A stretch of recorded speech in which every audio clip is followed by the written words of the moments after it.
Bonjour, aujourd'hui nous faisons le récapitulatif de la séance numéro 7, le poète et le monde, en nous appuyant sur « Et si on redessinait le monde » de De Piccoli.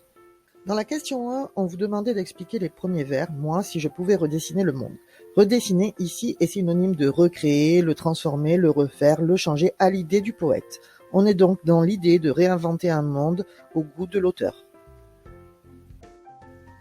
Pour la question 2, vous deviez expliquer le choix du cheval sauvage. Si le poète choisit cette image, c'est pour faire ressortir les idées de liberté, de force, de fougue, c'est-à-dire d'énergie, mais aussi de beauté et de majesté. Petit rappel, ici l'auteur utilise des métaphores. Je vous rappelle que ce sont des comparaisons sans outil de comparaison. Lorsqu'un auteur développe sur tout un texte ou tout un poème cette figure de style, on dit que la métaphore est filée. Dans la question 3, le poète pense qu'il peut gagner la confiance du monde, c'est-à-dire du cheval, avec des paroles, des mots transparents, donc sans hypocrisie, et des gestes doux comme on peut le voir au vers numéro 5, qui ne brusqueront pas la terre. La question 4 était divisée en 3 parties.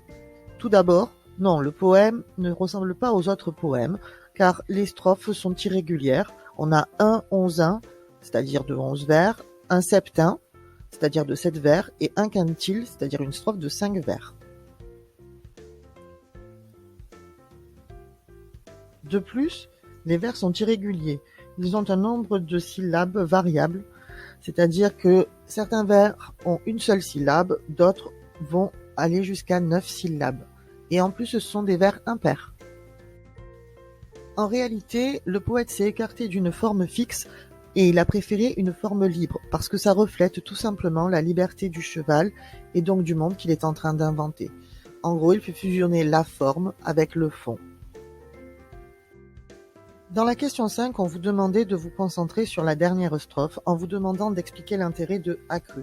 Monter accru, sans selle, peut être effrayant, surtout sur un cheval sauvage, mais cela permet de se fondre avec l'animal, d'être en symbiose, c'est-à-dire de ressentir les mêmes choses que lui.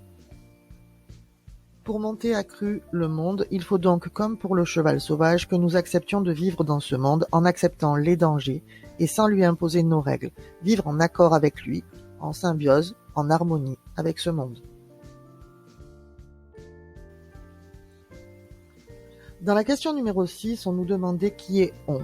On, c'est un nombre indéterminé de personnes qui sont les objecteurs du poète, ses détracteurs.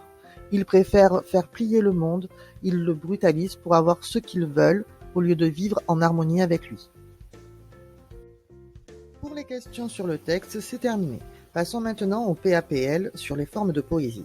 Il existe 3 grandes catégories de poésie.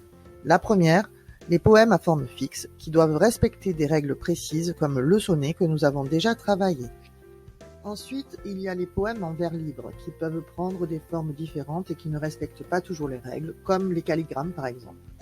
Et enfin, le poème en prose qui n'utilise plus ni vers ni strophe, mais qui est extrêmement musical grâce aux figures de style que le poète utilise. Avant de terminer la séance, voici les devoirs, qui sont à rendre avant mardi. Vous devez écrire un petit poème de 4 à 5 vers en forme libre. Vous devez inventer à votre tour un monde que vous comparerez à un animal ou à une chose. Voilà, c'est terminé. Comme d'habitude, les questions sur École Directe ou par mail. Bonne journée et prenez soin de vous.